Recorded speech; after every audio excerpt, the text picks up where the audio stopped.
Ya nos están compartiendo.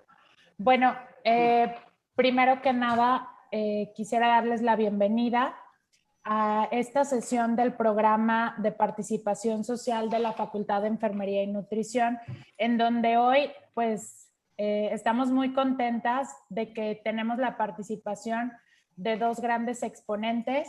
Primero que nada, la doctora Carmen Pérez y segundo, la licenciada Cecilia Torres Yáñez. Les voy a platicar un poquito de ambas ponentes, que bueno, primero que nada, ambas son docentes de la Facultad de Enfermería y Nutrición.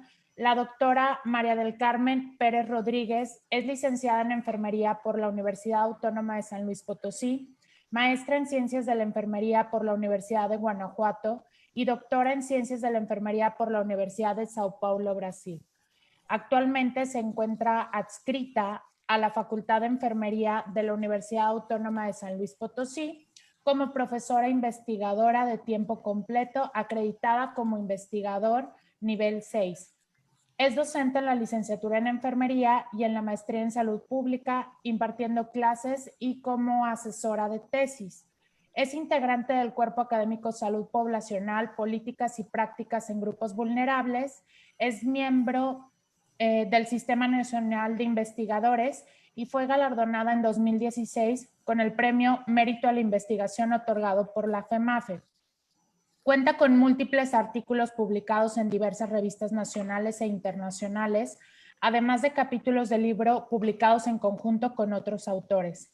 Su línea de investigación principal está dirigida hacia el estudio de la enfermedad crónica y concretamente hacia la diabetes asociada a la discapacidad y el envejecimiento, contribuyendo este conjunto al incremento de la dependencia y de las necesidades de cuidado.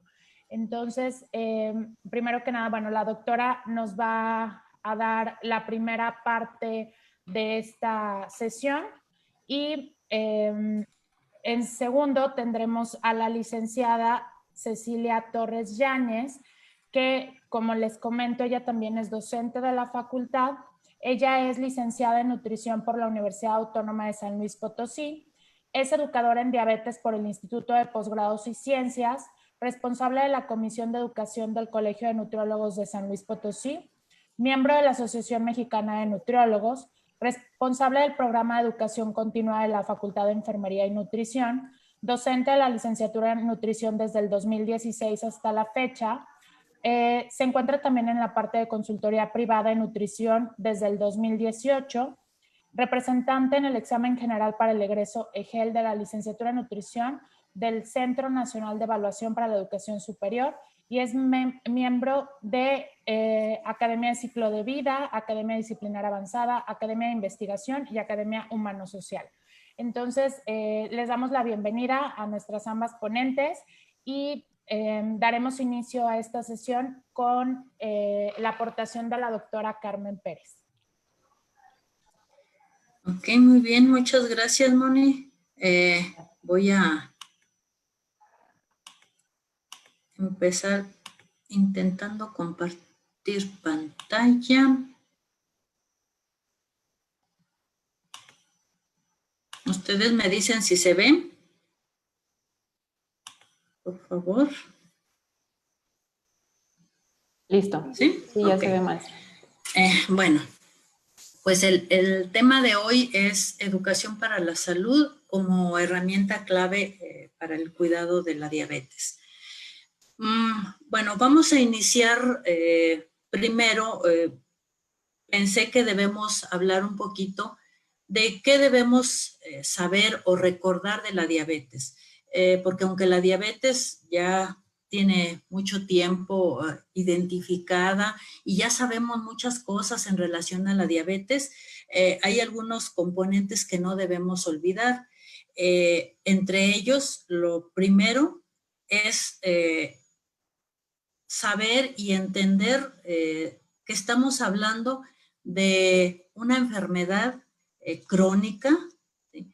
En la que se caracteriza porque el páncreas no produce suficiente insulina o definitivamente no la produce o nuestro organismo no logra utilizarla adecuadamente. Y por eso la Organización Mundial de la Salud la clasifica en 3 tipos de diabetes, la 1, la 2 y la gestacional.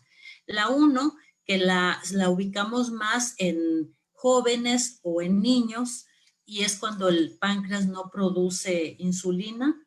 La 2, que es cuando o hay deterioro con el tiempo en la producción de insulina o nuestro cuerpo no la aprovecha correctamente y por lo tanto se produce más frecuentemente en las edades adultas, y la gestacional, pues que aparece durante el embarazo en las mujeres.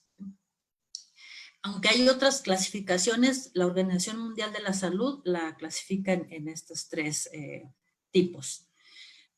Otra cosa que debemos saber y que es indispensable o saber o recordar o no olvidar es los factores de riesgo. Y que aunque hablamos que la diabetes tiene un gran componente hereditario, creo que es mucho más importante que tomemos en cuenta los otros factores. Porque, bueno, a lo mejor yo ya traigo una carga genética, ya tengo mi herencia, ¿sí? Pero lo que yo esté trabajando en mí, en mi salud, en mis hábitos y estilos de vida, para no desarrollar la enfermedad por esa carga genética que yo ya traigo, es muy, muy importante.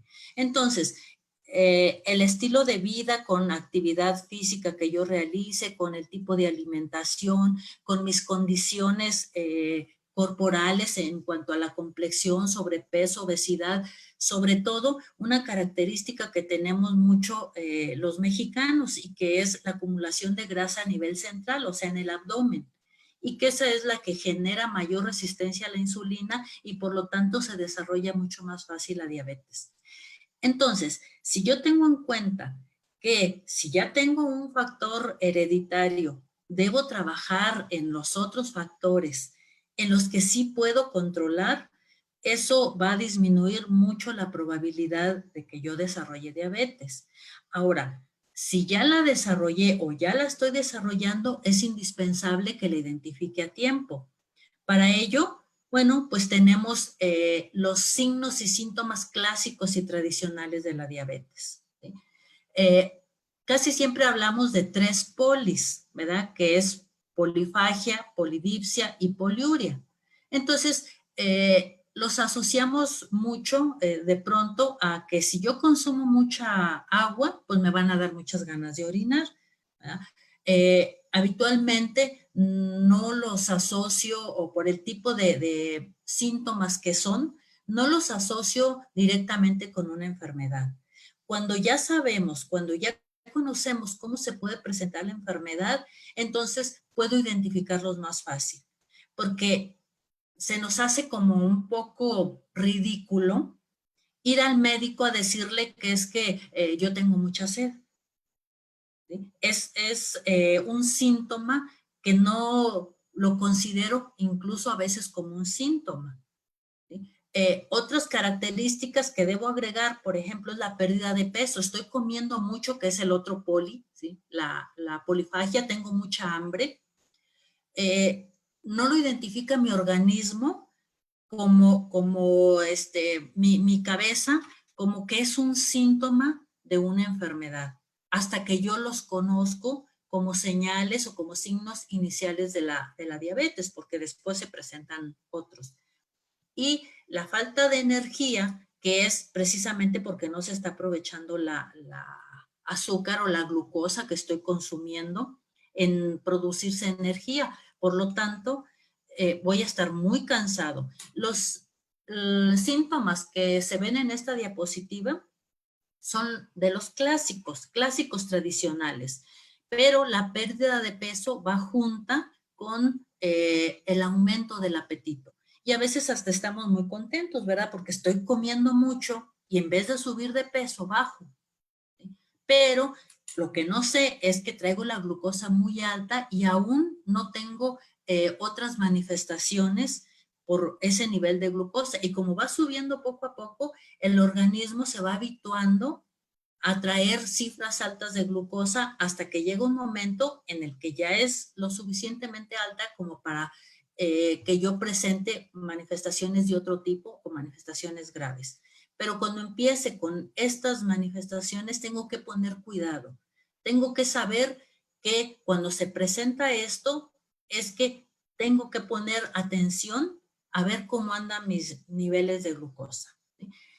Eso es de manera inicial lo que debemos intentar saber o conocer todo mundo, no nada más personal de salud. Estos son datos que debería conocer toda la población para poder estar atentos a ellos. ¿Y qué sabemos? Hace rato les decía que la diabetes ya la conocemos mucho, ya se ha estudiado mucho y se ha investigado mucho en relación a la diabetes. Entonces, tenemos pues información suficiente. Sabemos, por ejemplo, que es más frecuente en mujeres que en hombres. Los porcentajes que se han identificado son más altos en mujeres, aunque lo que nos falta confirmar es si es porque las mujeres somos más propensas o susceptibles para desarrollar diabetes o porque acudimos más a los servicios de salud y por lo tanto se nos identifica con mayor frecuencia. Sí tenemos un componente que puede ser favorable a que desarrollemos más frecuentemente la diabetes, y eso es el acúmulo de grasa a nivel central. Las mujeres, por genética, tenemos mayor cantidad de grasa en nuestro organismo, pero si además esa grasa se encuentra a nivel abdominal y que eso nos pasa mucho, muy frecuentemente después de los embarazos, y que es la más difícil de controlar, entonces estaríamos hablando de que efectivamente es más frecuente que desarrollemos la diabetes. Sin embargo, también está presente el otro factor, que las mujeres acudimos más frecuentemente a los servicios de salud. Otro dato que también sabemos es que entre el 90 y el 95% de las diabetes que se presentan son de tipo 2. ¿Sí? Por eso es a la que más atención se le pone, porque la tipo 1, pues es por algún defecto o malformación o carencia o afectación genética, que ya nacemos así.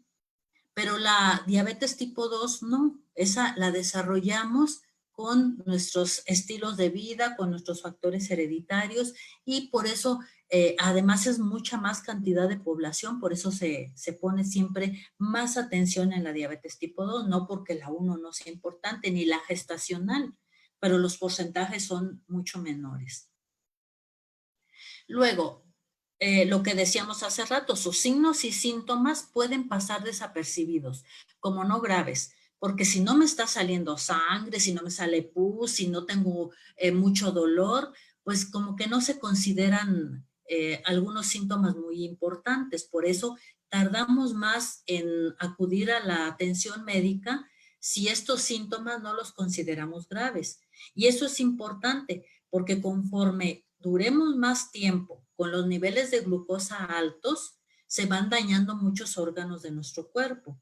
Por lo tanto, presentamos complicaciones muy rápidamente después de que se nos ha identificado que tenemos diabetes. Y es porque la identificación o el diagnóstico fue muy tardío. No acudimos con suficiente tiempo. Sabemos también que la edad promedio para desarrollar la diabetes está entre los 40 y 59 años. Digamos, es el promedio en donde se presenta con mayor frecuencia. Sin embargo, esto no significa que antes no se presente. Y aquí la cuestión importante es que cada vez aparece en población más joven. Ya no es que si es niño o es muy joven, sea diabetes 1, ya es diabetes 2, pero en población muy joven. Y esto es asociado a la falta de actividad física y a la obesidad y a los vicios en la alimentación. ¿Sí? Como ya ven que tenemos el primer lugar en obesidad infantil y el segundo en obesidad en adultos, bueno, pues si ya desde niños somos obesos, entonces hay muchas probabilidades de que se desarrolle la diabetes en edades muy jóvenes y que ya sea la diabetes tipo 2, ¿no? Y si eso se promueve con que cada vez por las circunstancias de la vida tenemos menor actividad física, pues es peor. Por ejemplo, ahorita casi todo lo hacemos enfrente de una pantalla. Para dar una clase ya ni siquiera me tengo que trasladar al salón o estar de pie en el salón, moverme ahí o hacer un taller en donde yo tenga actividad con los estudiantes. Ya todo lo hacemos sentaditos. Y hay muchas situaciones que favorecen que se realice poca actividad y que mi dieta no sea la mejor y por lo tanto se presenta la diabetes con edades más tempranas cada vez. ¿Qué más sabemos? Bueno, pues aquí tenemos alguna información muy interesante. Por ejemplo, la gravedad.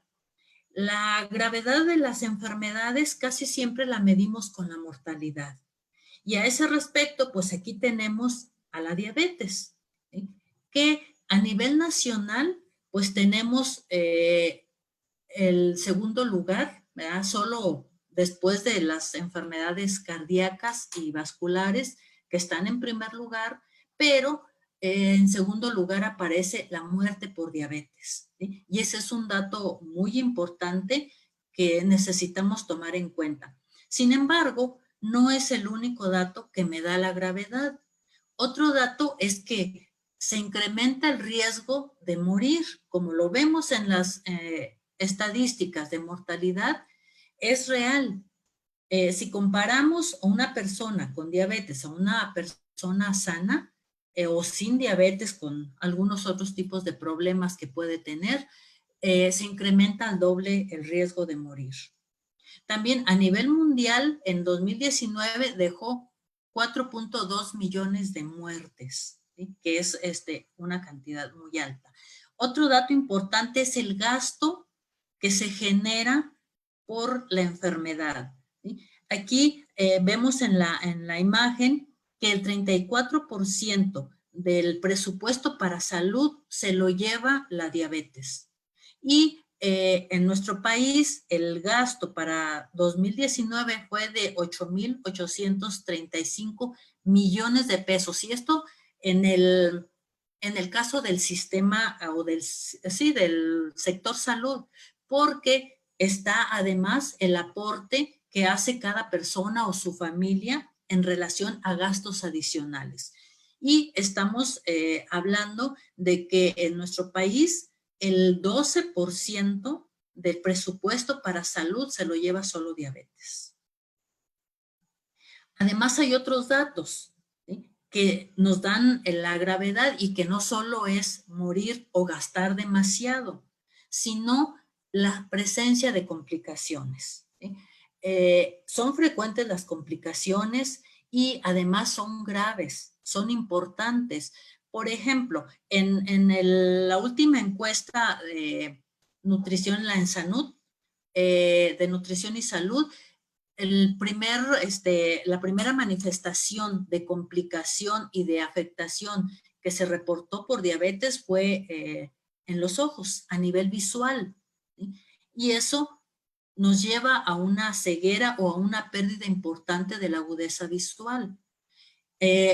Y nos deja con una discapacidad además de la diabetes, porque el hecho de que yo presente una discapacidad o una complicación no me quita la enfermedad. Ahora tengo la diabetes más otra enfermedad o alguna discapacidad, como en el caso de la discapacidad visual, que puede llegar a la ceguera total, y también las amputaciones, que es otro problema muy frecuente que se presenta a raíz de la diabetes mal controladas, ¿sí? Hay que hacer la aclaración, es cuando están mal controladas.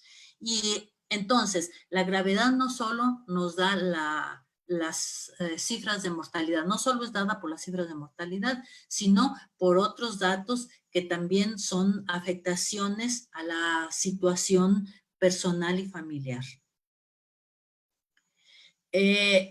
Otro componente que nos da la importancia de la diabetes es su frecuencia, la frecuencia con la que se presenta. Aquí podemos ver en este mapa cómo podemos tener diferente cantidad de personas de acuerdo a cada lugar, y que algunos pareciera ser que tienen muy poquita cantidad, pero también si nos ofrecieran estas cifras en porcentaje en vez de números, sería distinto. Por ejemplo, podemos ver que en África es muy poca la cantidad de personas con diabetes, pero tiene también que ver con la cantidad de población, no solo con la extensión territorial. Hay algunos lugares que vemos con una extensión muy grande como Europa y que nos habla de 59 millones.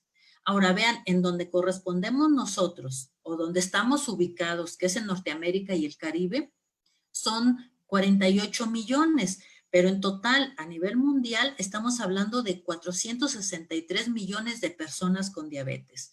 Ahora, aquí hay otros datos importantes.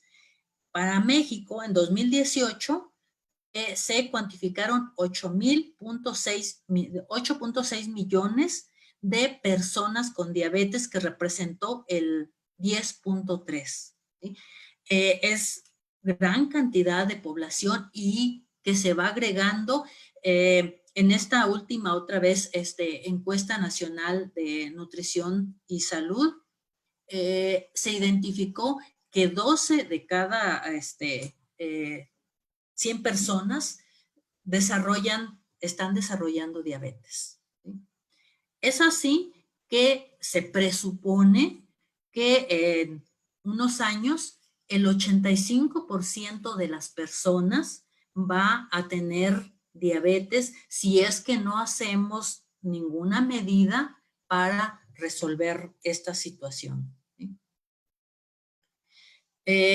Además de la gravedad y la frecuencia, tenemos la tendencia, que pues la tendencia sí o sí y en diversas medidas podemos saber que va incrementando y que se va a seguir incrementando. No sabemos cuánto, hay proyecciones, pero con exactitud no se sabe. Por ejemplo, en 2012 teníamos proyectado que para 2025 iba a haber más de 400 millones de personas con diabetes, y eso lo alcanzamos desde 2015. Entonces, el incremento ha sido mucho, ha sido muy rápido y se sigue incrementando. Podemos ver esta gráfica y aquí nos da la proyección, nos da la cifra de 2019, cuántos millones de personas con diabetes hay en cada lugar, y cuánto es la proyección para 2030 y cuánto es la proyección para 2045. Y podemos ver aquí dos continentes que me llaman mucho la atención. Uno es en Europa y otro es en África. Vean que decíamos que en África parecía que había muy poquitos, 19 millones. Sin embargo, va a ser el que más se incremente, ¿sí? El que más incremento tenga, y su incremento para 2045 va a ser de 143%. A diferencia de Europa, que tenía 59 millones, pero su incremento va a ser chiquito, 15%. ¿Sí? Pero esta gráfica lo que nos habla es que las proyecciones es que son de incremento. Poco, mucho, que la mayoría son buena cantidad, buen porcentaje el que se incrementa. Solo hay dos que incrementan, no tres, que incrementan menos del 50%, pero el resto son más del 50%. ¿Sí? Y eso es importante porque además, como podemos ver, Europa, que es uno de los continentes más desarrollados, tal vez sea por esa razón por la que su incremento va a ser menos, a diferencia de África. Porque también otro dato que sabemos es que se va incrementando y se va a incrementar más en países de bajos ingresos económicos. Y para México, vean, por ejemplo, cómo creció de 2012, que teníamos 6.4 millones, a 2018, que tuvimos 8.6 millones. El incremento fue importante.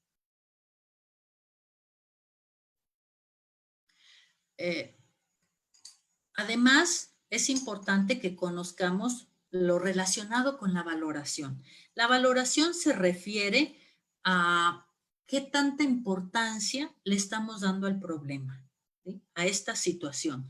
Y creo que, pues sí, hay muchas cosas. Aquí les muestro algunas, que no son todas, pero son algunas importantes que nos llaman la atención. Y bueno, a nivel mundial, pues estableció el Día Mundial de la Diabetes, que acaba de pasar, ahora fue el 14 de noviembre, y a nivel mundial se organizan actividades para dar a conocer la importancia de la diabetes y para establecer y promover estrategias para apoyo en este sentido. Se lanzan retos para que se concientice a la población y para que haya más participación de diferentes grupos en relación al conocimiento, a la difusión, a la prevención y al control de la enfermedad, con diferentes temas y diferentes lemas cada año, como por ejemplo han encaminado hacia el pie diabético, hacia la educación, hacia la participación de la familia. Y en este año, por cierto, que se dedica al profesional de enfermería, una porque es el Año Internacional de la Enfermería y la Partería, y la otra por la participación que hemos tenido las enfermeras en el control y la atención a las personas con diabetes, ¿sí? También se desarrolla mucha investigación a nivel mundial. Se han creado muchos aditamentos nuevos, cada vez se buscan cosas que ayuden y faciliten el control de la enfermedad. Por ejemplo, todavía no tenemos en nuestro contexto, pero hay unos parches que tienen unos sensores que cambian de color de acuerdo a la cifra de glucosa que maneja la persona. Ya no hay necesidad de darle el piquetito y obtener la gota para una muestra, ¿sí? Que ese ya era un gran adelanto. Sin embargo, pues el parche todavía no se difunde para todos los países. También hay medidas de tratamiento que se han estado intentando mejorar y hacer fácil su aplicación y su uso, sobre todo mucho relacionado con la insulina, ya que pues el estarnos aplicando o dando un piquete diario o 2 veces al día no es como que tan cómodo, y eso puede hacer que mucha gente no acepte bien el tratamiento.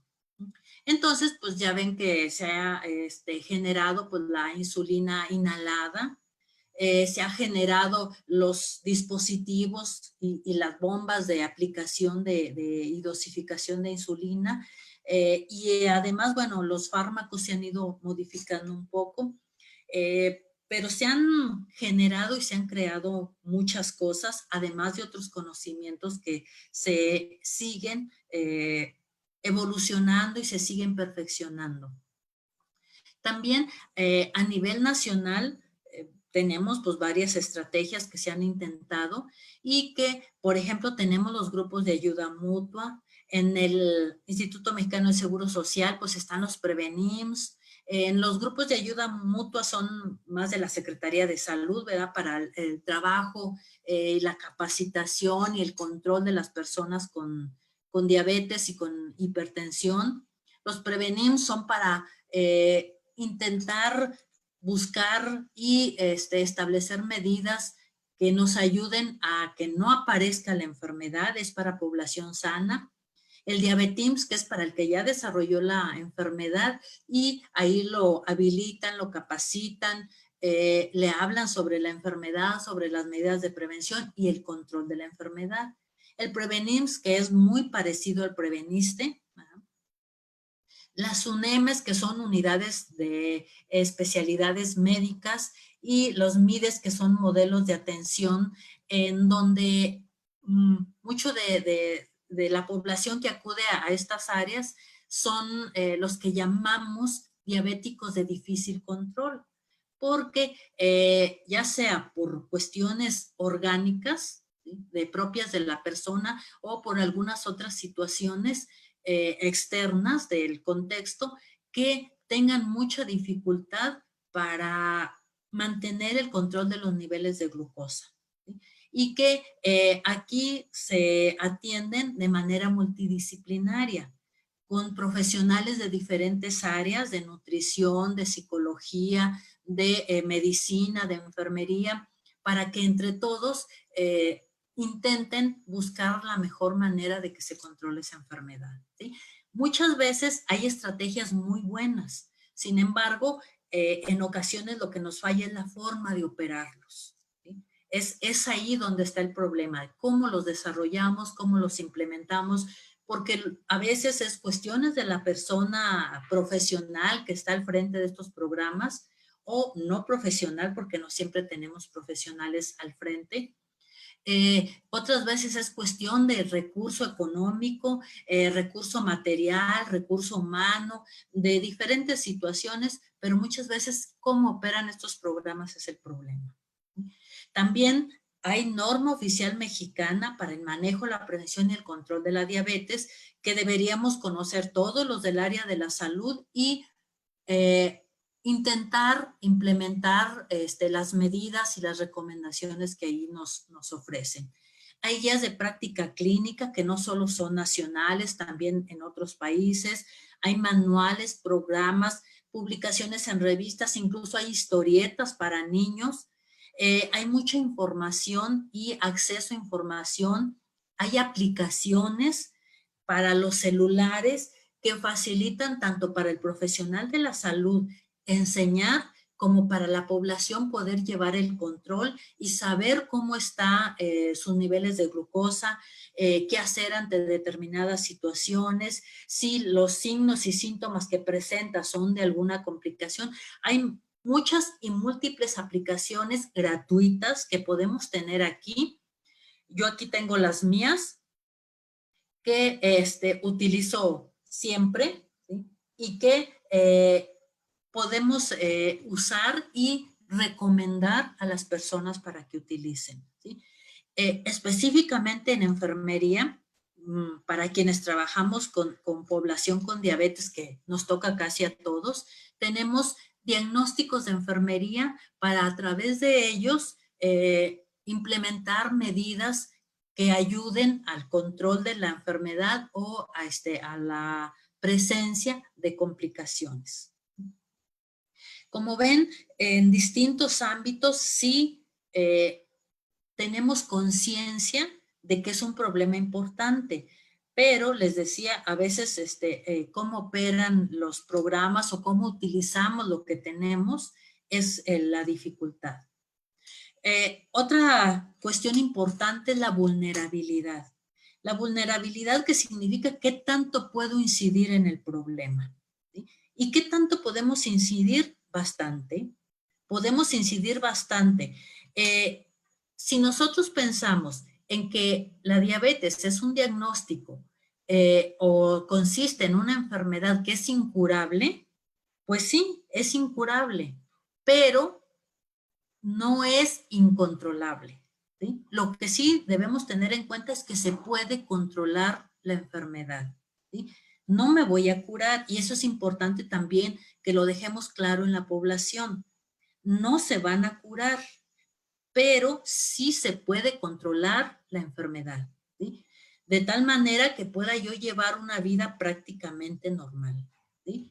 En cuanto al tiempo, pues va a ser permanente. Sin embargo, podemos decir que es intermitente por una razón: no siempre estoy descontrolada, ¿sí?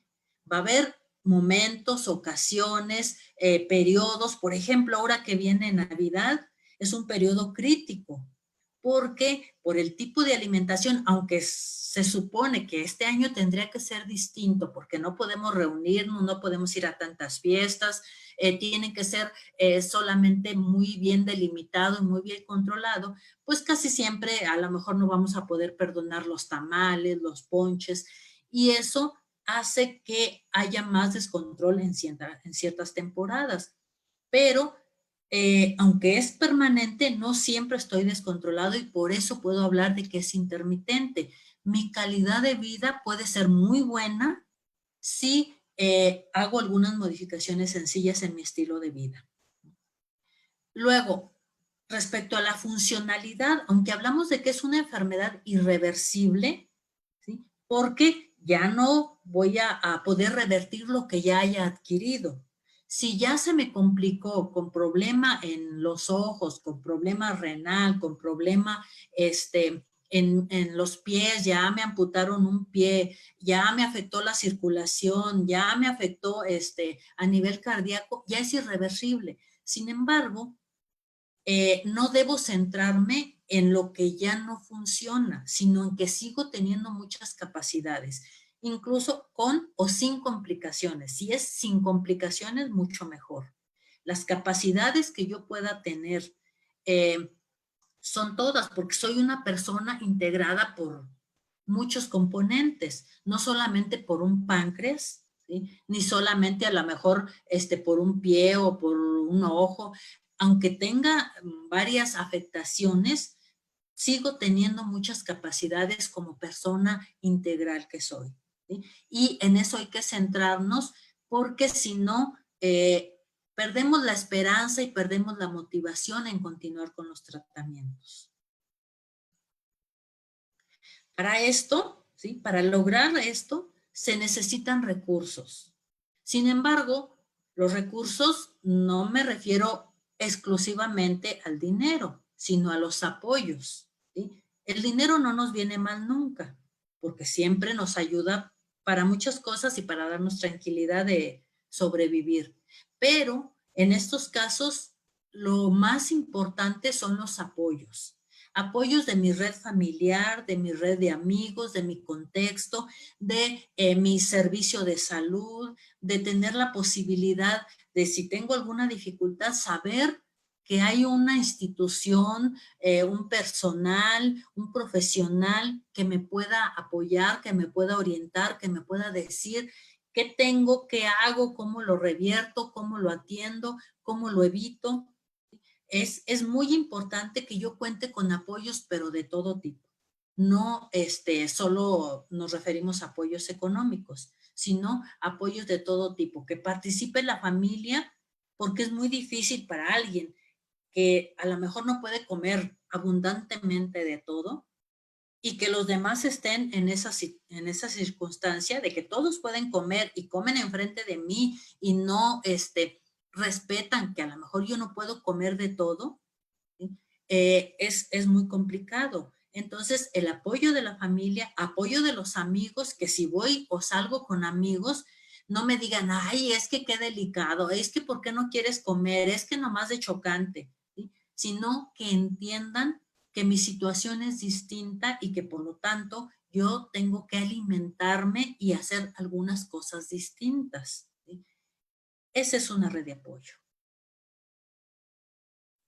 Y hay unos datos que nos dicen del problema, cómo estamos y qué es lo que debemos atender, ¿sí?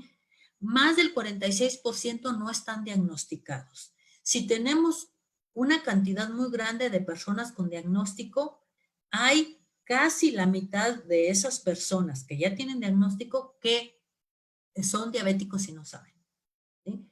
¿Por qué? Pues porque los síntomas, ya decíamos, no son tan severos, no son graves, no me está saliendo nada, no tengo pus, no tengo sangre, pues no le hago caso, ¿sí? Porque me da miedo que me digan que tengo algo grave. Por eso no voy a que me chequen. Porque no me interesa, no me acerco a los servicios de salud, porque el servicio de salud no se acerca a mí, porque si voy me van a regañar o muy frecuentemente me regañan, entonces mejor no voy. por lo tanto, no estoy diagnosticado. Hay un alto porcentaje de población que no está diagnosticada. ¿Qué más tenemos? 6 de cada 10 personas, fíjense, de las que ya fueron diagnosticadas, nunca se les había medido el azúcar, ¿sí? Nunca les habíamos hecho la prueba de la glucosa, ¿sí? Esto es falla nuestra, falla del personal de salud, porque nosotros debemos promover que acudan al servicio de salud. Deben ellos tener la confianza de ir y que van a ser atendidos, de que van a recibir apoyo, información, orientación, atención, sin que sea siempre regaños, ¿sí? A veces por eso, y decíamos que a veces porque pues algunas gentes incluso nos han dicho, pues es que ya ve cómo es uno. Y entonces pues no voy a que me atiendan, no voy a que me identifiquen si tengo o no algún problema, hasta que ya definitivamente o llego a la institución de salud por otra razón y casualmente me identifican que tengo cifras altas de glucosa, o definitivamente ya iba yo ahí en el camino y me dio el patatús y me tuvieron que checar y entonces identificaron que yo estaba mal, ¿sí? Pero incluso hasta mucha gente dice, es que yo estaba bien hasta que llegué aquí al hospital, me dijeron que tengo diabetes, seguro aquí se me desarrolló, ¿verdad? Y eso es porque no hay información suficiente. Aproximadamente el 50% de los enfermos no siguen su tratamiento. Fíjense, de todos los que hay, más o menos la mitad no sigue el tratamiento.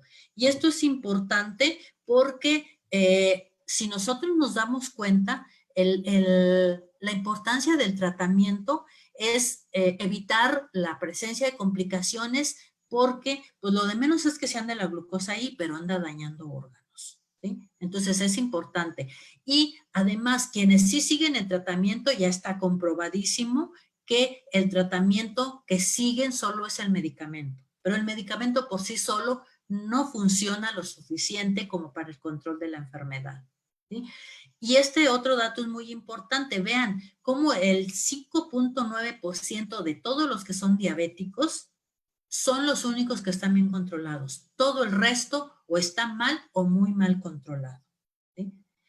¿Qué necesitamos? Lograr la adherencia al tratamiento, ¿sí? La adherencia entendida, como dice la OMS, con participación tanto de la persona enferma como del servicio de salud. No podemos dejarle la responsabilidad toda a la persona enferma ni tampoco a los servicios de salud. Tiene que ser en conjunto, ¿sí? Y estas son las áreas que tenemos que lograr en las que haya adherencia al tratamiento. La dieta, ¿sí? Indispensable, que ahorita les van a hablar un poco de eso. La actividad física, el tratamiento farmacológico, que no podemos negar que es importante, pero no es lo único.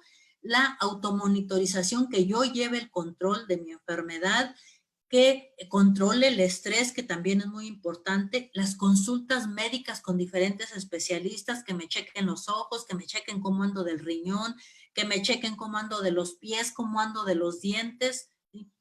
Y el control de peso que yo mismo pueda llevar, ¿sí? También para esto, para lograrlo, es con el autocuidado, que sería a través de la educación para la salud, ¿sí? Y la principal función de la educación para la salud es lograr estilos de vida saludables, ¿sí? Hacer que la persona integre a su escala de valores, ¿sí? Personales, una vida saludable, ¿sí? Que esas medidas de cuidado o de autocuidado que requiera, las integre y no los haga solamente en una enfermedad aguda, porque eso es muy frecuente que suceda, que solamente cuando tenemos una enfermedad que dura una semana, 2 semanas, entonces sí llevamos el control, pero cuando se trata de una enfermedad crónica, está súper comprobadísimo que es muy difícil que sigamos el tratamiento. Y eso es lo que pretende lograr la educación para la salud. Ahora, esta me la voy a brincar porque ya vi que ya se me anda acabando el tiempo. Pero vean esto sí me interesa. ¿Qué desafíos tenemos?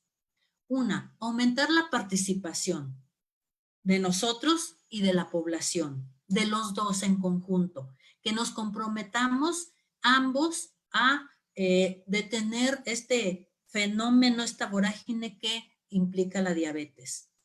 Innovar y actualizar en el tamizaje. Tengo que buscar formas distintas para poder identificarla tempranamente en la población. Checar de alguna manera a la población, llegar a ellos o que ellos lleguen a los servicios de salud para el tamizaje, para la identificación oportuna. Analizar terapéuticas alternativas, no solamente pensar en el fármaco, pensar en todas las otras áreas que estamos dejando fuera y que resultan muy útiles, ¿sí? Con otros profesionales de la salud, porque para esto es indispensable. Innovar en la transferencia del conocimiento con las aplicaciones, como les decía. Tengo que buscar nuevas formas de enseñar y de que ellos aprendan, de que sea más fácil, de que sea mejor recibido y que deje el conocimiento en la población. Tengo que ir a la par que va evolucionando el mundo. Para eso debo incorporar la tecnología en todas sus formas. Y esta última, que implica la participación de diferentes profesionales, es indispensable. El nutriólogo, para que me ayude y me dé tips y me enseñe formas de cómo alimentarme mejor y más fácil. El psicólogo, para que me ayude de manera emocional a aceptar la enfermedad y a entender que puedo llevar una vida bastante buena, con muy buena calidad. El trabajadora social que me puede indicar en diferentes sitios, en diferentes programas y asociaciones en que me pueden ayudar. La enfermera que me puede enseñar cómo cuidarme, cómo autocuidarme. El médico que me siga recetando los medicamentos. Necesito un grupo completo de profesionales, ¿sí? Para lograr la educación para la salud y el autocuidado, que es indispensable. La pieza clave para lograr el autocuidado es una enseñanza, ¿sí?, que hagamos acorde a las necesidades de la persona, ¿sí?, de su situación, de su circunstancia, de su conocimiento, de su nivel académico, de su nivel económico. Tenemos que hacerla adecuada a las necesidades del otro. Nosotros, todos los del área de la salud, trabajamos para el otro. Es nuestro objeto, en el buen sentido de la palabra, de trabajo, ¿sí? Si ellos no existen, nosotros no tenemos nada que hacer en este mundo, ¿sí? Entonces, hay que procurar que nuestra función se lleve a cabo de la mejor manera para tener mejores resultados. Y pues muchas gracias por su atención y cedo la palabra a los organizadores. Moni. Muchas gracias, doctora Carmen.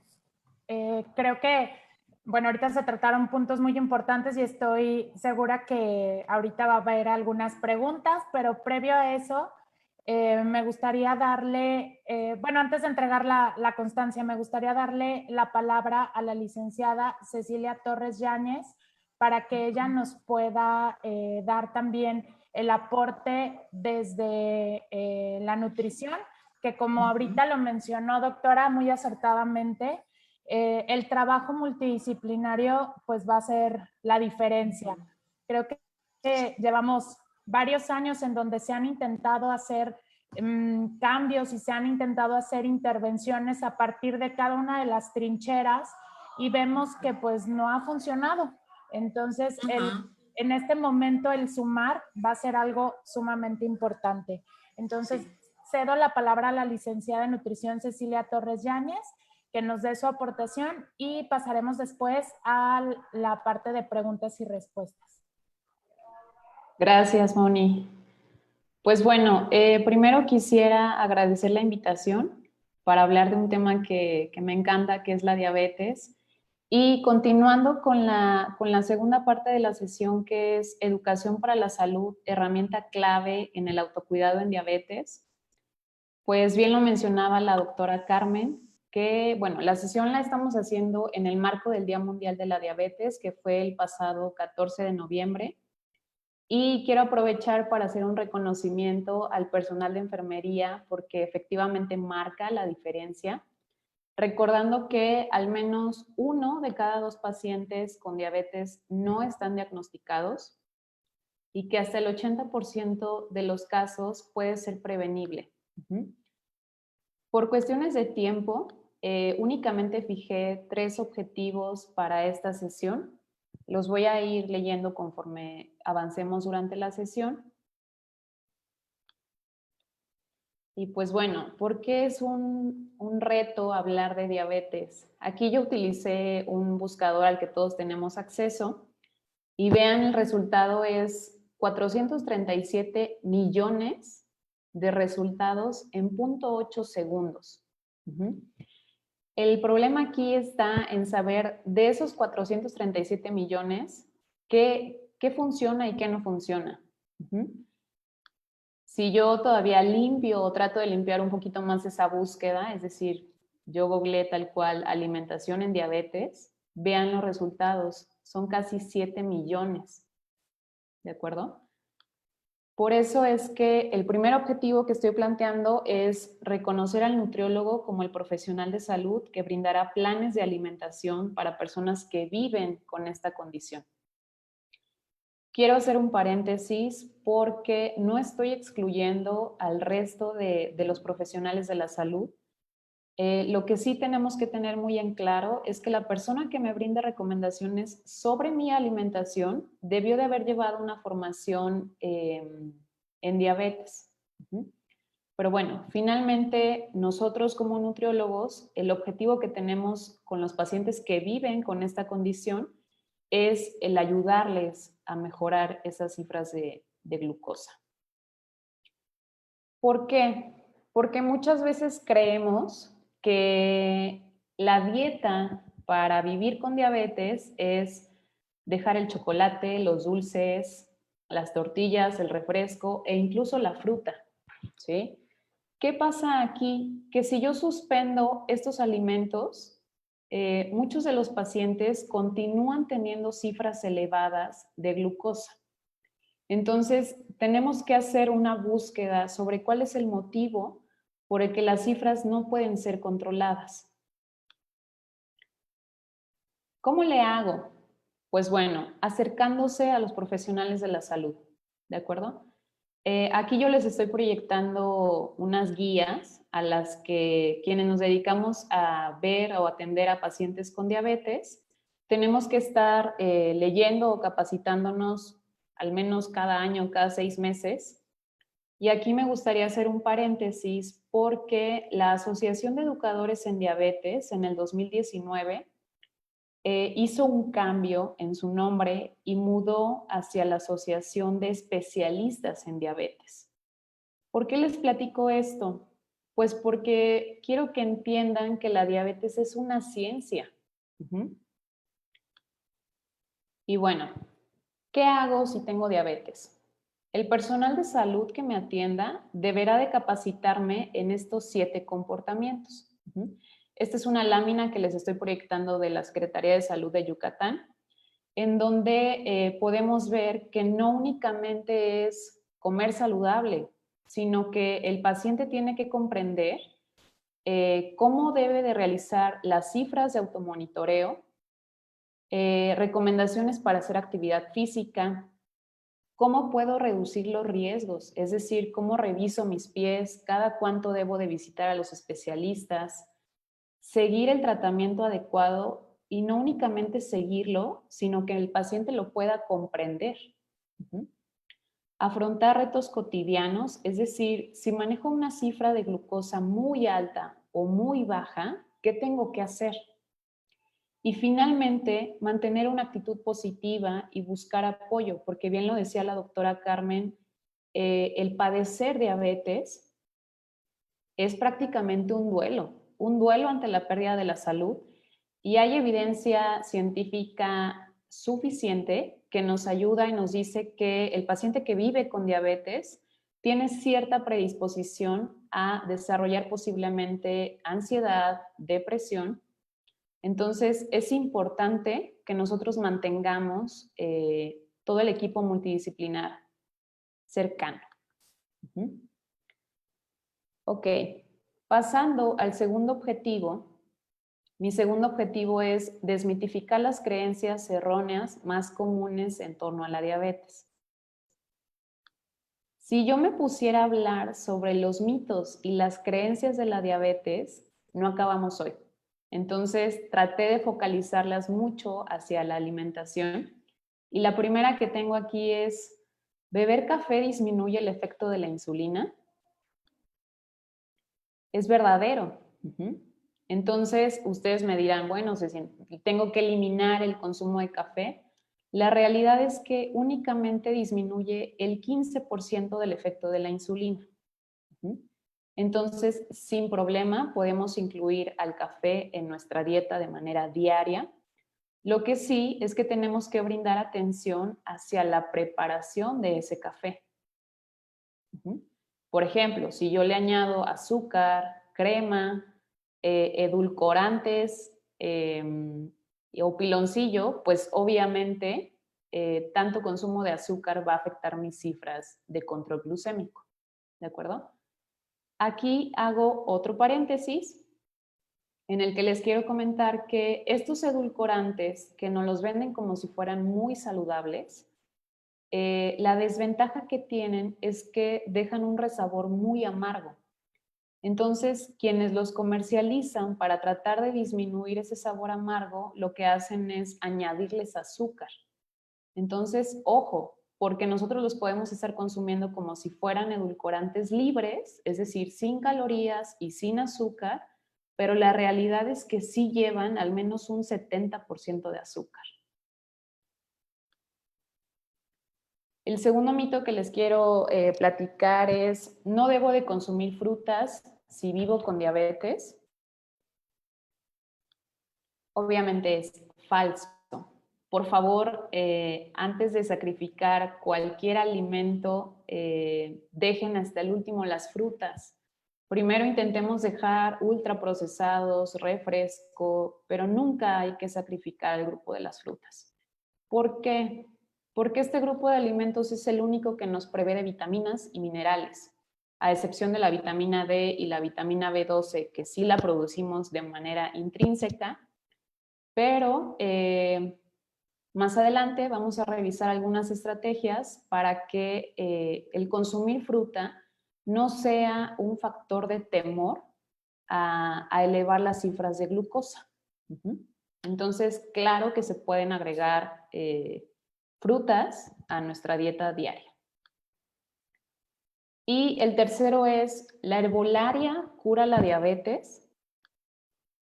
Es completamente falso, ¿de acuerdo? La diabetes no se cura. Y la desventaja que tenemos con estos productos herbolarios es que no sabemos si tienen cierta toxicidad. No por ser natural son buenos. Por ahí escuchaba que el veneno de la víbora es natural y no por eso te lo tomas. Pasa lo mismo con este tipo de productos, porque desafortunadamente sí hemos tenido pacientes que llegan con cápsulas de N cantidad de cosas y el problema aquí es que no sabemos cuál es la dosis necesaria para que me pueda brindar un beneficio. Y más allá de la dosis, no sabemos qué efectos secundarios puede tener en nuestro organismo, ¿de acuerdo? ¿Qué hacemos entonces? Pues utilizar alimentos naturales que tienen evidencia científica, ¿sí? Aquí yo les estoy proyectando, por ejemplo, el nopal, la selga y la espinaca. Está demostradísimo que ayudan a mejorar las cifras de control glucémico. Y añadí aquí dos, que es el pepino y el apio. Por el contenido de fibra que tienen, también nos van a ayudar a mejorar las cifras de control glucémico. ¿Ok? Y pues bueno, Nuestro tercer objetivo va a ser aplicar las estrategias nutricionales para mejora del control glucémico. Antes de que yo les dé recomendaciones, les quiero dejar muy en claro que el plan nutricional y las recomendaciones que nosotros brindamos a un paciente dependen de N cantidad de factores. Entre ellos se encuentra la edad y el género, es decir, a lo mejor un hombre puede consumir más calorías. La edad, vamos a depender mucho del objetivo de control glucémico que tengamos, pero también va a depender del tipo de diabetes, las cifras que estoy reportando en mi automonitoreo y si uso o no uso insulina y qué tipo de insulina estoy utilizando. También va a depender del objetivo nutricional, es decir, además del control glucémico, ¿qué busco?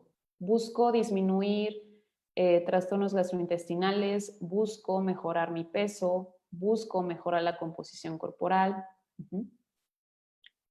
Y en los objetivos de control glucémico, sí me gustaría hacer énfasis en que en adultos mayores, las cifras para el automonitoreo pueden ser un poco menos estrictas, ¿de acuerdo? O sea, no es la misma cifra o la misma meta que voy a tener con un paciente adulto a la misma cifra que voy a tener con un adulto mayor, ¿ok?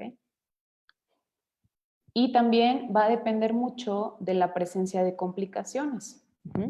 Por ejemplo, si mi paciente o yo como paciente ya desarrollé una complicación renal, la distribución o mi dieta cambia completamente. También depende si hacemos o no actividad física. Y finalmente, depende de la complejidad de la intervención. ¿Sale? ¿Qué quiero decir con complejidad de la intervención? Pues bueno, si yo me acerco a mi nutriólogo o estoy en consulta nutricional, me gustaría hacer énfasis en que nosotros planteamos la intervención según el grado de conocimientos que tenemos como pacientes, ¿sí? Es decir, si es la primera consulta o es el primer acercamiento que tengo con un nutriólogo, seguramente ese nutriólogo me va a hablar del plato del bien comer y aquí yo les estoy haciendo una segunda propuesta que me parece todavía un poco más acertada, que es el plato de Harvard. Entonces, con este platito, lo único que hacemos nosotros es dividirlo de manera visual y, por ejemplo, aquí con los vegetales o las verduras no tendríamos ningún problema con incluirlos a nuestra dieta diaria, ¿ok? ¿Qué tenemos que poner atención aquí? Pues que la papa no es verdura, ni el elote, ¿ok? Y las frutas, vean cómo sí se incluyen en la recomendación diaria, pero la proporción es mucho menor, ¿ok? Tenemos la otra mitad del plato en la que entrarían los granos integrales, es decir, tenemos que eliminar, bueno, tratar de eliminar arroz, pan blanco, alimentos ultraprocesados y siempre nuestro plato debe de tener proteína. La proteína la podemos obtener a partir de frijoles, habas, lentejas y además de proteína derivada animal. Por ejemplo, pollo, queso, leche, huevo, ¿ok? Si ustedes se fijan, aquí en esta recomendación nos dice limita los granos refinados. ¿Qué es un grano refinado? Pues bueno, aquí nos ponen dos ejemplos, el arroz blanco y el pan blanco. Pero la realidad es que los dos forman parte de la canasta básica de un mexicano. Entonces, vean qué tan interesante es la ciencia que dijo, bueno, no los podemos eliminar, pero lo que sí podemos hacer es investigar cómo podemos hacer ese alimento más saludable a quien lo consume. Artículos de los últimos 2, 3 años nos han estado hablando sobre carbohidratos no digeribles. ¿Qué quiere decir? Que si yo quiero consumir, por ejemplo, arroz, ese arroz yo lo debo de cocinar y después someterlo a 12 horas de refrigeración. ¿Ok? Después de que ya estuvo 12 horas refrigerado, entonces sí lo puedo consumir en frío. Ustedes se preguntarán, bueno, ¿y qué cambio o qué pasa con ese cambio de temperatura? Pues bueno, cuando nosotros terminamos de cocinar el arroz, tiene cierta estructura que es completamente asimilable a nuestro organismo. Cuando lo pasamos a refrigerar, cambia la estructura y el organismo ya no puede leerlo. ¿Ok? Entonces, de un 100%, supongamos que va a ser una taza de arroz, el 30%, es decir, a lo mejor un cuarto de esa taza, no lo vamos a digerir.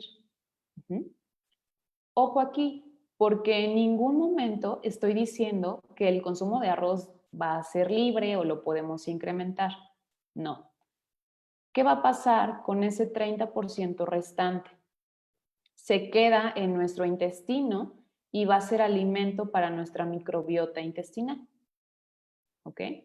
Entonces, por favor, aquí no quiero que me entiendan que podemos consumir más arroz, sino que si nosotros sometemos a refrigeración, podemos ayudar a mejorar las cifras de control glucémico. ¿Ok? Y claro que también va a depender si nos gusta comer o no nos gusta comer en frío. Entiendo que es algo muy, muy individualizado. Ahora, vamos a hablar sobre el índice y la carga glucémica.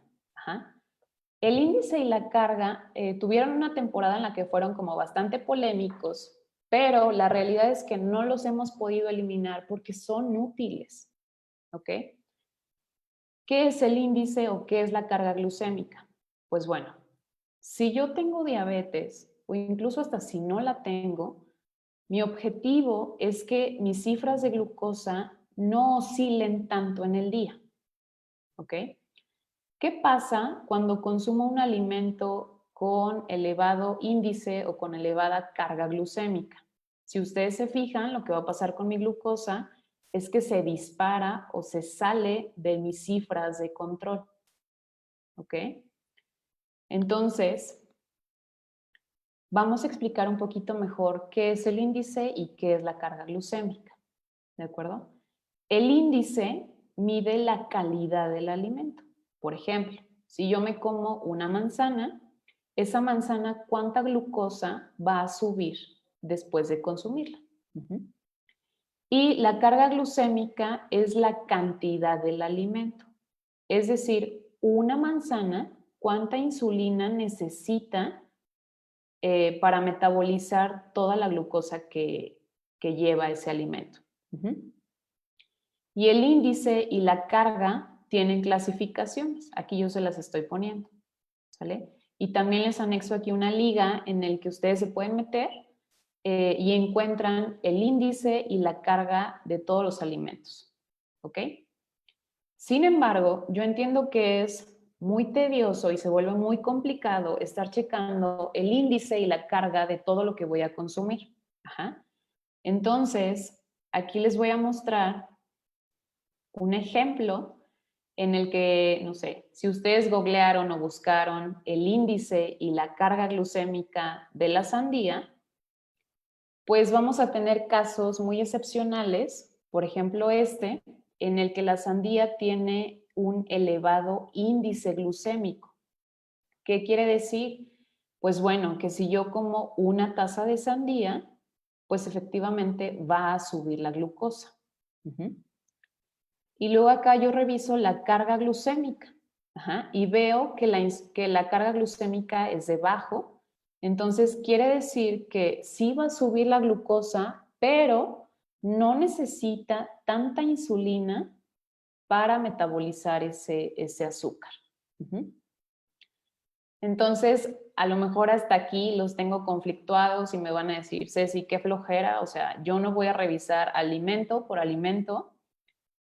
Pero, pues bueno, aquí la idea es darles tips que mejoren o más bien que disminuyan el índice glucémico y la carga glucémica, ¿sale?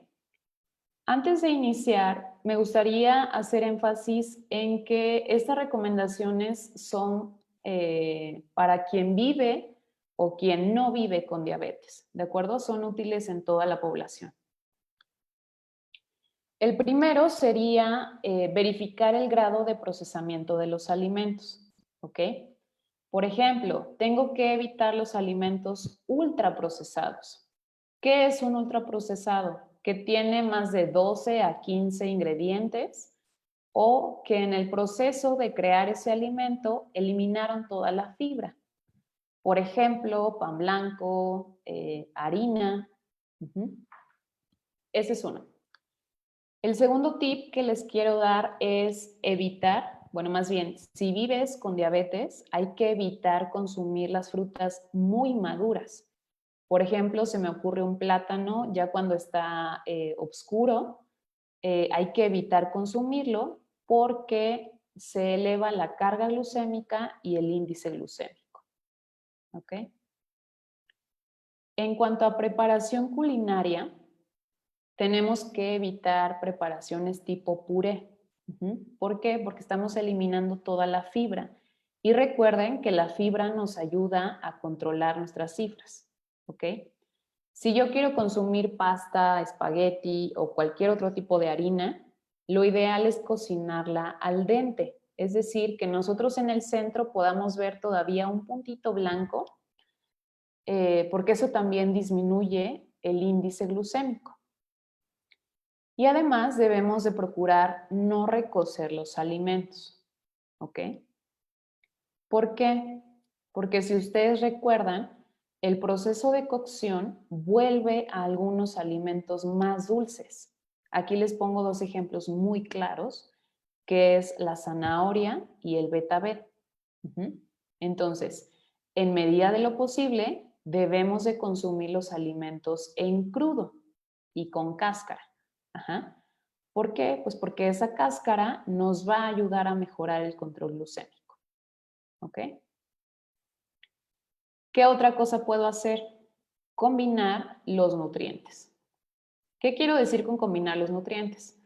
Por ejemplo, si yo quiero consumir una fruta, pero a lo mejor me da temor porque pues ya me dijeron que sí sube la glucosa, lo que puedo hacer es consumir esa fruta y agregar a lo mejor 10 piezas de almendra, 6 mitades de nueces, 3 cucharaditas de yogurt. ¿Por qué? Porque el contenido de grasa que tienen el yogur o las almendras, las nueces, los cacahuates, me va a ayudar a disminuir el impacto en la glucosa que tiene la fruta. ¿Sí? Aquí, por favor, recuerden que no hay ningún alimento que nos aporte vitaminas como lo hacen las frutas. ¿Ok?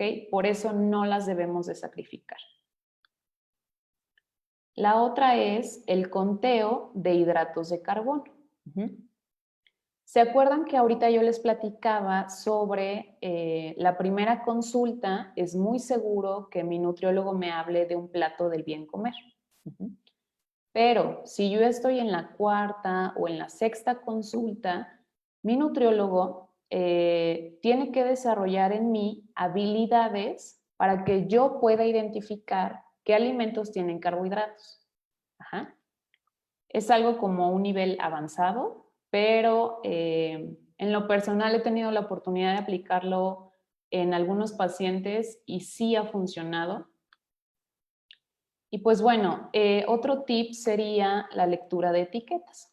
Afortunadamente con el cambio del etiquetado aquí en México, ya tú ves el producto y te das cuenta cuál es elevado en azúcar, sodio y grasa. Pero entiendo que va a pasar mucho esta situación en la que estás en el anaquel del súper y todos dicen alto aporte de azúcar. ¿Qué hago entonces? Buscar el alimento que tenga menos cantidad de sellos o regresarme a verificar el reverso de la etiqueta y checar que la porción del alimento no tenga más de 15 gramos de carbohidrato. ¿Ok? Ahora, Vamos a entrar aquí en polémica un poquito. ¿Por qué? Porque el uso de edulcorantes estuvo un tiempo muy satanizado. Ajá. Se le vinculaba mucho a la aparición de cáncer, ¿sí? Sin embargo, aquí yo les estoy presentando un artículo en el que se hizo otra revisión que no fue financiada ni por Splenda ni por algún otro edulcorante y está demostrado que no provocan cáncer, ¿ok? El uso de edulcorantes es muy individualizado, es decir, depende mucho del gusto, si lo tolera o no lo tolera mi paladar. Y aquí, según el color que les estoy proyectando, es el color del sobre con el que ustedes lo pueden identificar. ¿Ok? Por ejemplo, el aspartame es un sobrecito azul y digamos que el único problema es que no lo pueden consumir las personas con fenilcetonuria. La sacarina es la que vamos a encontrar en un sobrecito rosa, es muchísimo más dulce que el aspartame.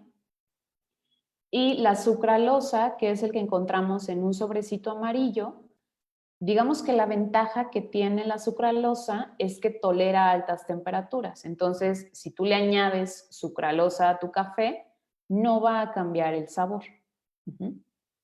Bueno, no va a cambiar el sabor. Yo soy, no sé, pruebo un café con edulcorante y luego me doy cuenta. Les digo que va a depender mucho del paladar.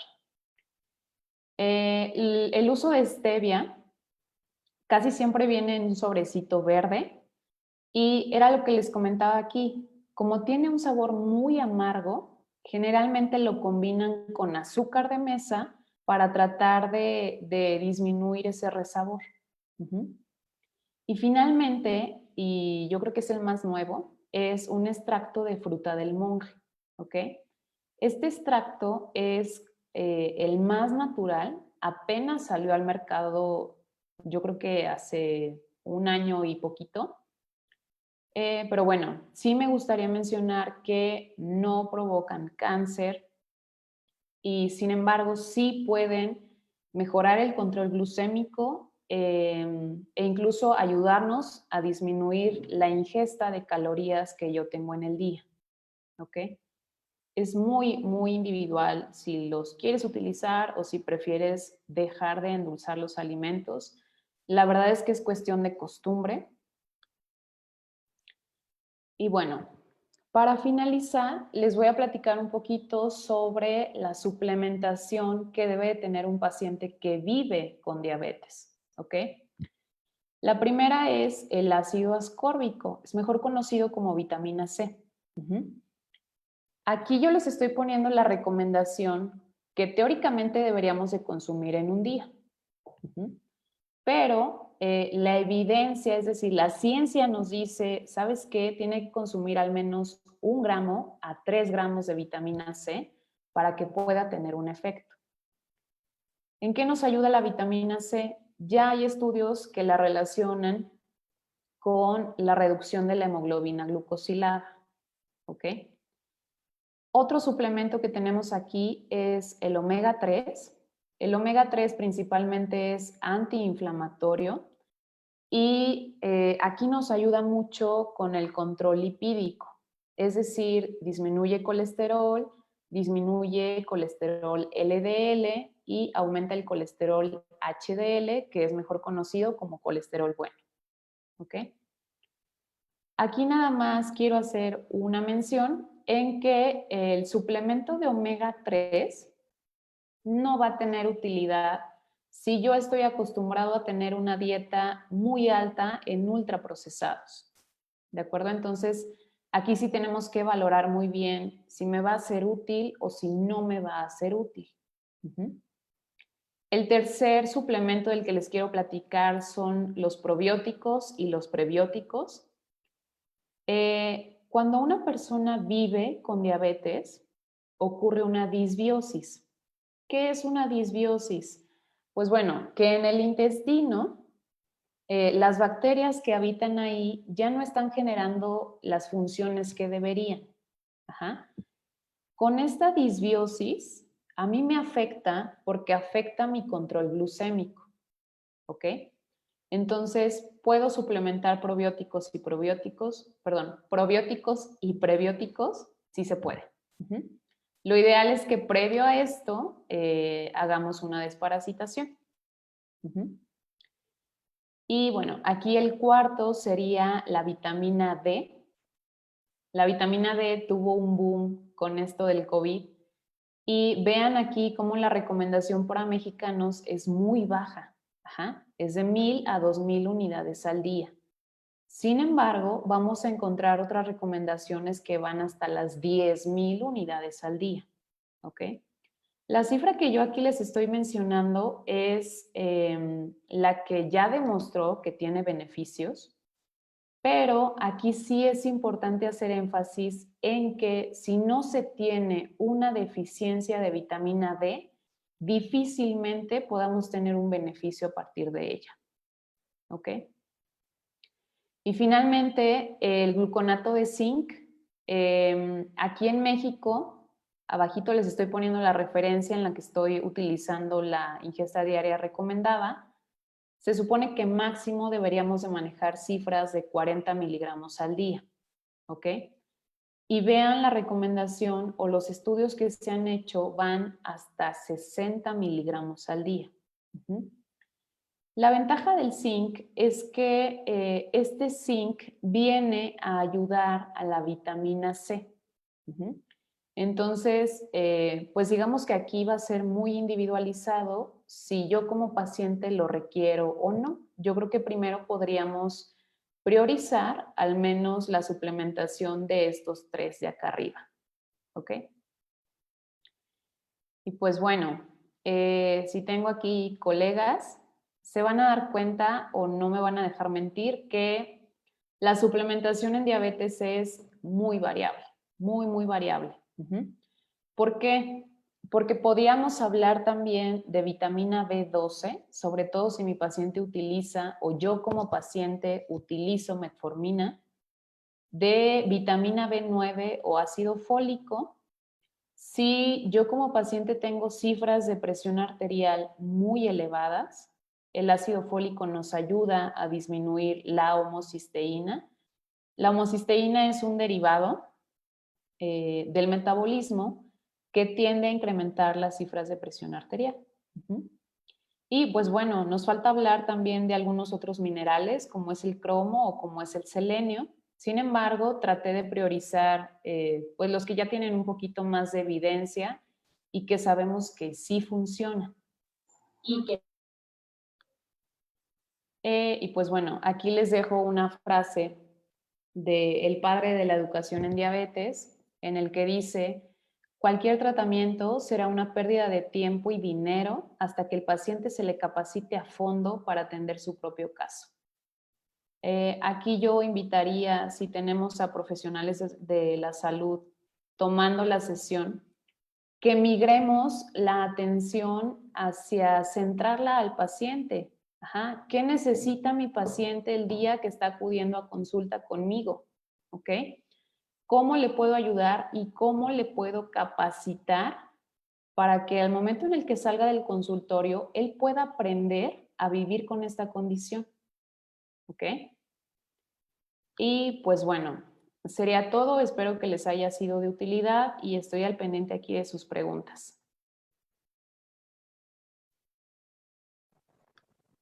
Muchas gracias, Ceci. Sumamente interesante. Y bueno, en esta parte sabemos que en la nutrición cada día hay cosas nuevas y pues lo importante es pues acudir con el profesional que está especializado en esta área. Vamos a ir haciendo algunas de las preguntas que tenemos aquí en el chat. Bueno, primero que nada, hay felicitaciones para ambas, para la doctora Carmen, para ti, Ceci. Gracias. La primera pregunta que tenemos dice: leí que la moringa puede afectar el hígado y los riñones. ¿Es verdad? Es más que nada por el contenido de colesterol. Entonces, si tú como paciente tienes obesidad o diagnóstico de hígado graso, Lo ideal es evitarla. Desconozco si hay evidencia sobre el consumo de la moringa para control glucémico. Casi siempre, o bueno, lo que se está viendo ahorita es como el consumo de probióticos y prebióticos. Hay mucha investigación sobre kombucha, el kefir, los lácteos, el yogur, o incluso hasta tu tabletita de sinuberase. Yo creo que eso tendría más impacto para un control glucémico. Ok, muy bien.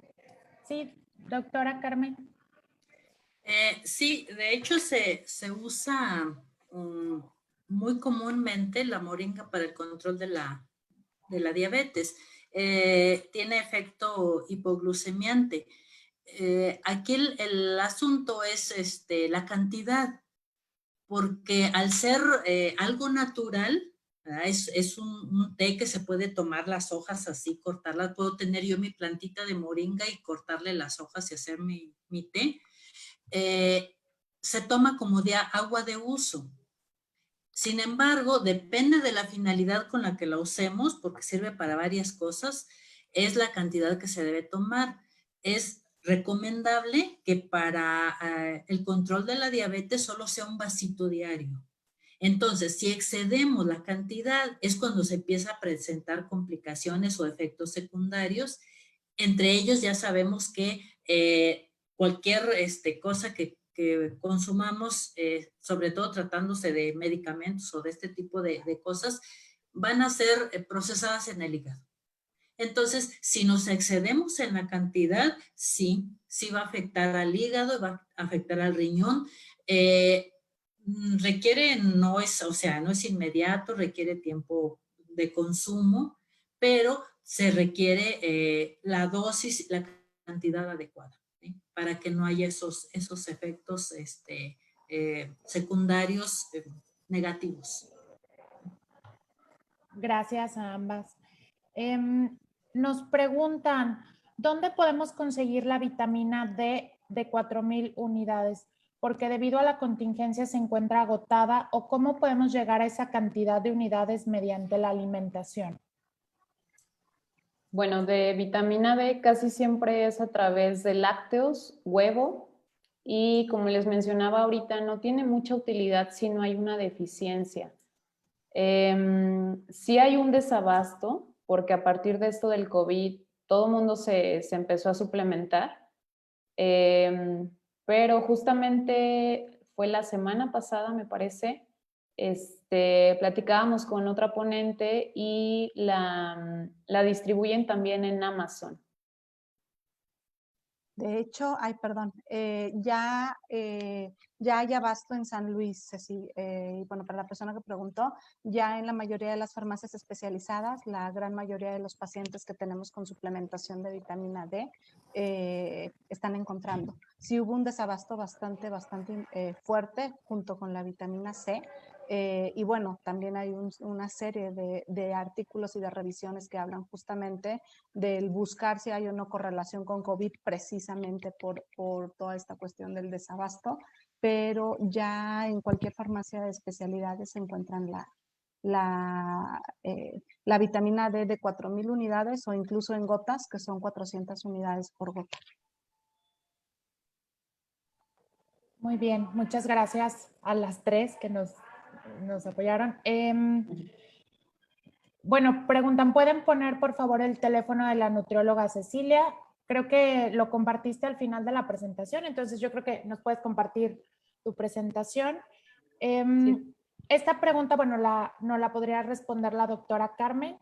¿Las personas que controlan su diabetes por medio de fármacos pueden ser genéricos? ¿Tienen la misma calidad? Sí pueden ser genéricos. Tienen algunas propiedades distintas, pero no son tanto en el contenido los genéricos. Son más bien en el proceso para ser mejor recibidos en el organismo. Por ejemplo, los que son de capa entérica, ¿sí? Tienen un apoyo, los medicamentos, que es un recubrimiento como caramelizado para que no irriten el estómago y entonces se absorben en el intestino. Los genéricos habitualmente casi no hay con capa entérica porque requieren un proceso mayor, costoso, y eso encarecería el medicamento. Entonces, así tienen algunas diferencias, pero el contenido, el principio activo, ese es igual, con ese no hay problema con los medicamentos genéricos. ¿Sí? Se puede perfectamente controlar con ese tipo de medicamentos. Gracias, doctora. Nos preguntan, ¿cómo se sabe que tienes una deficiencia de vitamina D? Hay que hacer un estudio sanguíneo para saber cuántas unidades tienes de vitamina, y a partir del resultado se diagnostica la deficiencia. Creo que en Salud Digna hacen laboratorios de vitamina D a un costo bastante accesible, entonces pudiera ser ahí.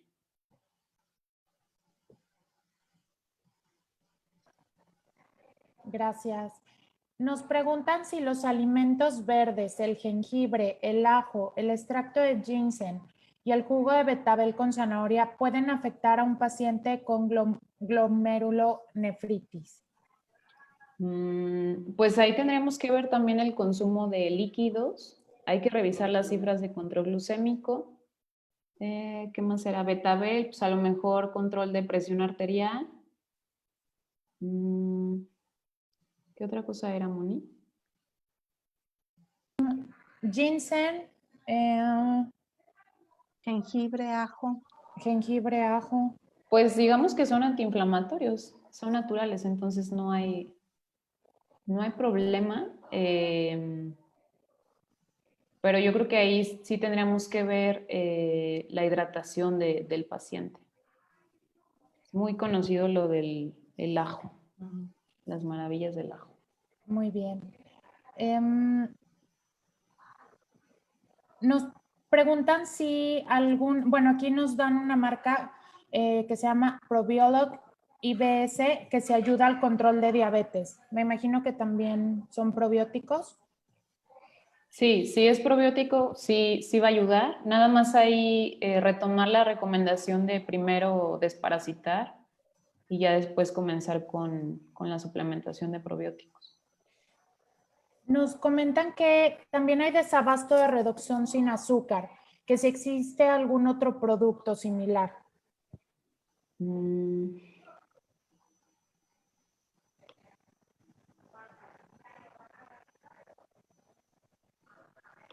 Está la vitamina C de 1 gramo genérica de Farmacias del Ahorro, no contiene azúcar y trae la misma cantidad de vitamina C. Es igual 1 gramo y dispersable. Gracias. Nos dicen que si en la Universidad Autónoma dan consultas, sí, se dan en el Centro Universitario de Atención Nutricional en Cuán. Búsquenlo en Facebook, directamente en la página de la facultad, pueden hacer su consulta. Se dan consultas presenciales y en línea. Y bueno, otra pregunta, yo creo que vamos a hacer 2 preguntas más. ¿Qué recomendación pueden dar para aquellas personas que consumen alcohol? ¿Hay algún tipo de cerveza en especial?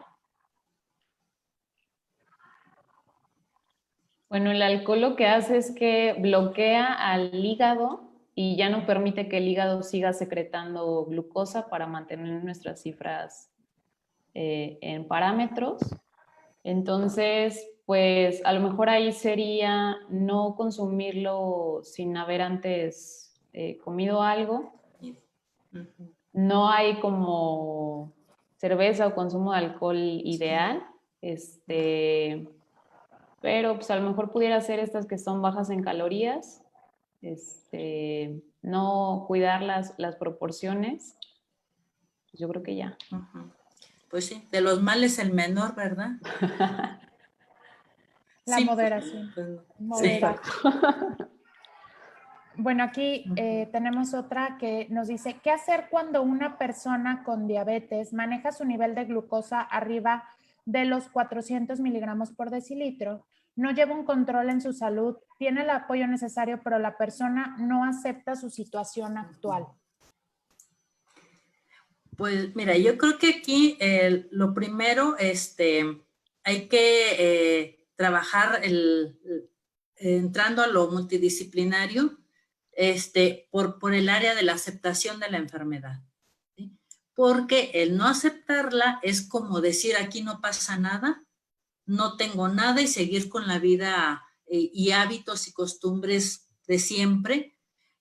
Lo primero que tiene que hacer es la aceptación de la enfermedad y creo que para eso el tratamiento, el apoyo psicológico tendría que iniciar por esa parte. Una vez que ya empiece con eso, o a la par de estar en tratamiento, en apoyo psicológico, tendría que otra vez implementar todas las medidas, el medicamento, la dieta, la actividad física, el estar al pendiente del peso, del automonitoreo, de manejo del estrés, que también le ayudaría el apoyo psicológico. Pero lo primero, aquí la situación es la aceptación.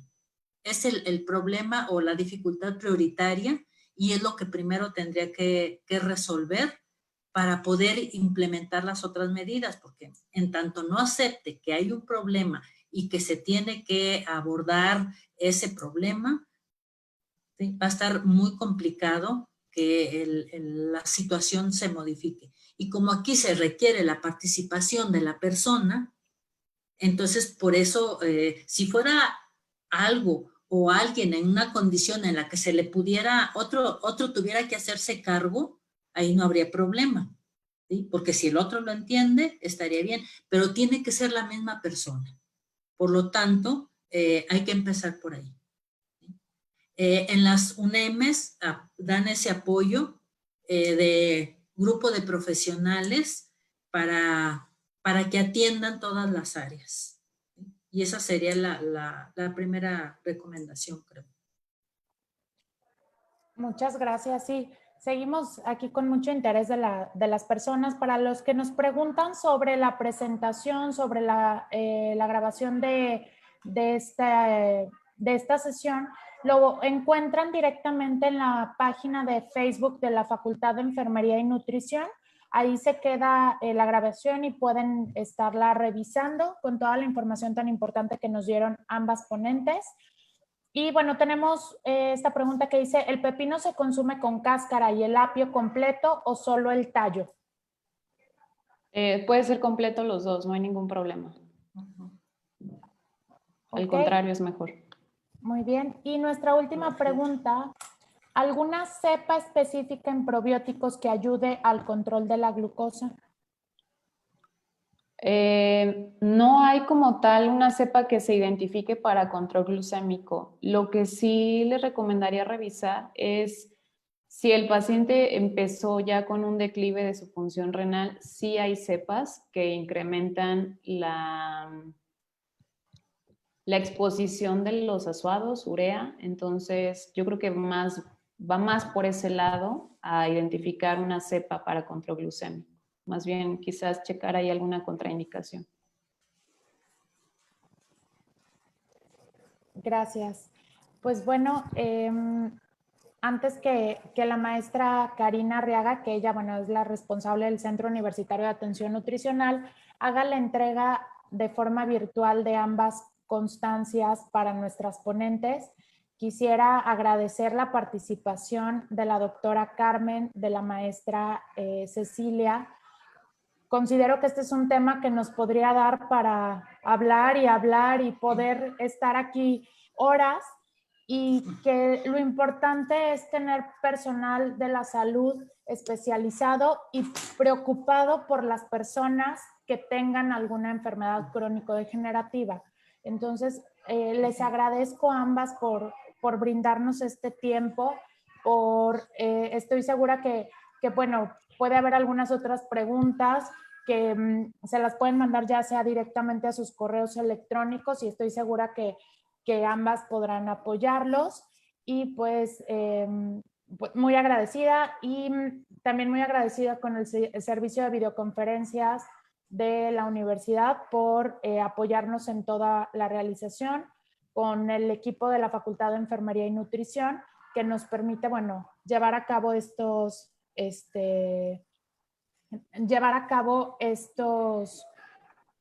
eventos y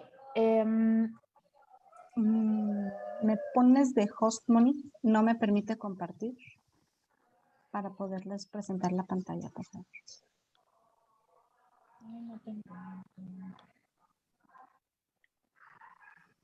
Ya te pusieron, Cari.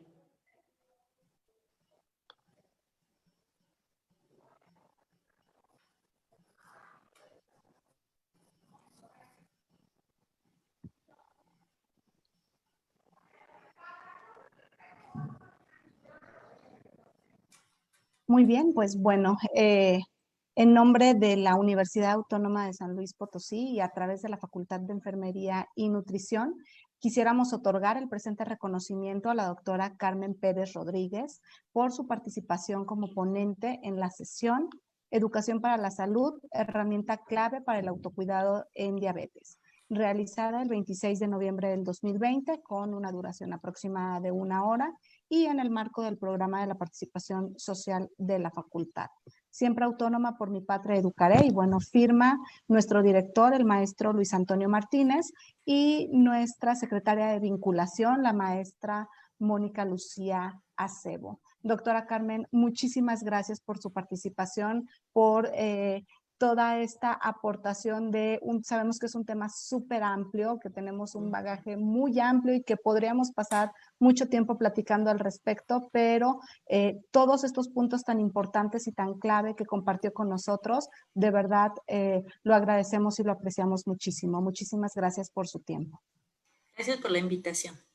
Gracias, doctora. Y bueno, de igual forma, la Universidad Autónoma de San Luis Potosí, a través de la Facultad de Enfermería y Nutrición, otorgan el presente reconocimiento a la licenciada en Nutrición, Cecilia Torres Yáñez, por su participación como ponente en la sesión Educación para la Salud, herramienta clave para el autocuidado en diabetes. De igual forma, firma nuestro director, el maestro Luis Antonio Martínez, y nuestra secretaria de Vinculación y Extensión, la maestra Mónica Lucía Acebo. De igual forma, Ceci, agradecemos muchísimo el que pudieras compartir con todos nosotros tus conocimientos y bueno, estos puntos tan importantes y tan necesarios que los pacientes y las personas que viven con pacientes que padecen, que viven con diabetes, pues bueno, puedan estarlo teniendo por ahí a la mano, ¿no? Pues bueno, muchísimas gracias a todos por estar con nosotras y les recordamos que tendremos la siguiente sesión y que en breve estaremos publicando el siguiente tema. muchas gracias a todas. Nos vemos pronto. Gracias. Hasta luego. Gracias, hasta luego. Bye. Bye.